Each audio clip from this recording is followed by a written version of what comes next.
الحمد لوليه والصلاة والسلام على نبيه জামিয়া ইসলামিয়া দারুল উলুম রংপুর মাদ্রাসার 2024-25 সনের আরবি সপ্তম ফারিগিন ছাত্রদের পক্ষ থেকে জামিয়া ইসলামিয়া দারুল উলুম রংপুর মাদ্রাসার প্রতি বিদায়ী অভিনন্দন। পরম করুণাময় আল্লাহর নামে শুরু করেছি। আজকের এই মঞ্চে দাঁড়িয়ে বক্তব্য দেওয়ার সুযোগ পেয়ে আমি নিজেকে অত্যন্ত সৌভাগ্যবান মনে করেছি।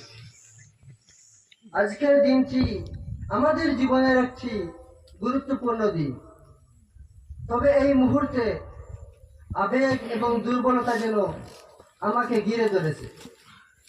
মাদ্রাসা জীবন আমাদের জীবনের সবচেয়ে সেরা সময়। এই স্মৃতি বিজড়িত দিনগুলো ছেড়ে যেতে কারোই মন চায় না, কিন্তু মনে রাখতে হবে সময় এবং স্রোত কারোর জন্য থেমে থাকে না। আমাদের ভবিষ্যৎ আমাদের জন্য অপেক্ষা করছে, আর সেদিকেই আমাদের অগ্রসর হতে হবে। আমরা মাদ্রাসা জীবনের প্রতিটি ক্ষেত্রে যে ভালোবাসা, সাহায্য এবং সহযোগিতা পেয়েছি, তার জন্য সম্মানিত আসাতিদায়ে কেরামগণের প্রতি গভীর কৃতজ্ঞতা জানাই। আমি নিশ্চিত তাদের কাছ থেকে পাওয়া অমূল্য শিক্ষাগুলো আমাদের জীবনের প্রতিটি ক্ষেত্রে সফল হতে সাহায্য করবে। হে আলুর দিশারি শিক্ষক মন্ডলী, আপনাদের প্রতি আমরা চির কৃতজ্ঞ। আপনারা আমাদের শুধু বইয়ের জ্ঞান দেননি, বরং শিখিয়েছেন কিভাবে প্রকৃত মানুষ হতে হয়। আপনাদের থেকে আমরা জেনেছি এই পৃথিবীটাই এক বিশাল পাঠশালা। আপনারা আমাদের শাসনের পাশাপাশি অগাধ মমতা ও ভালোবাসা দিয়ে আগলে রেখেছেন। আমরা অনিচ্ছাকৃতভাবে যদি কোনো বেয়াদবি করে থাকি, তাহলে ক্ষমা প্রার্থী। আপনাদের আপন সন্তান মনে করে আমাদের ক্ষমা করে দেবেন। আপনাদের ভালোবাসা ও শিক্ষা আমাদের জীবনের প্রতিটি পর্যায়ে প্রেরণা হয়ে থাকবে। ওহে আমার ছোট বড় প্রার্থীবৃন্দ, এই মাদ্রাসায় কাটানো দিনগুলো চির আনন্দ, ভালোবাসা এবং সহমর্মিতায় ভরা। আমরা একে অপরের প্রতি বন্ধুত্বপূর্ণ এবং সহায়ক ছিলাম। আজকের বিদায় হয়তো একটি অধ্যায়ের সমাপ্তি, কিন্তু এটি শেষ বিদায় নয়।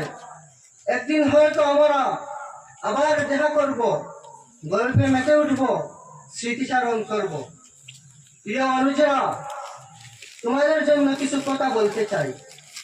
আসাতিদায়ে কেরাম আমাদের শ্রদ্ধার পাত্র, তাদের প্রতি কখনো বেয়াদবি করবে না। তাদের শ্রদ্ধা করলেই তবে জীবনে সাফল্য অর্জন সম্ভব। আমরা যদি কখনো তোমাদের প্রতি কোনো অন্যায় করে থাকি, আমাদের ক্ষমা করে দিও। আমরাও তোমাদের কোনো ভুল ত্রুটি থাকলে ক্ষমা করে দিয়েছি। ওহে প্রিয় প্রতিবেশীগণ, এই মাদ্রাসার প্রতিষ্ঠানের পিছনে আপনাদের যে আন্তরিকতা এবং সহযোগিতা, তা আমরা কখনোই ভুলতে পারবো না। আপনাদের মদিনার আনসারদের মতো ভূমিকায় মাদ্রাসাটিকে আজকের এই অবস্থানে পৌঁছে দিয়েছে। আপনাদের কাছ থেকে আমরা ভালোবাসা পেয়েছি। আমাদের অনিচ্ছাকৃতভাবে ভুল ত্রুটিগুলো ক্ষমার দৃষ্টিতে দেখছেন। ওহে সম্মানিত শিক্ষকবৃন্দ, আপনাদের অক্লান্ত পরিশ্রম এবং আন্তরিকতায় আমরা আজ এ অবস্থানে পৌঁছেছি। আমরা জানি এই ঋণ শোধ করা সম্ভব নয়, শুধু আপনাদের কাছে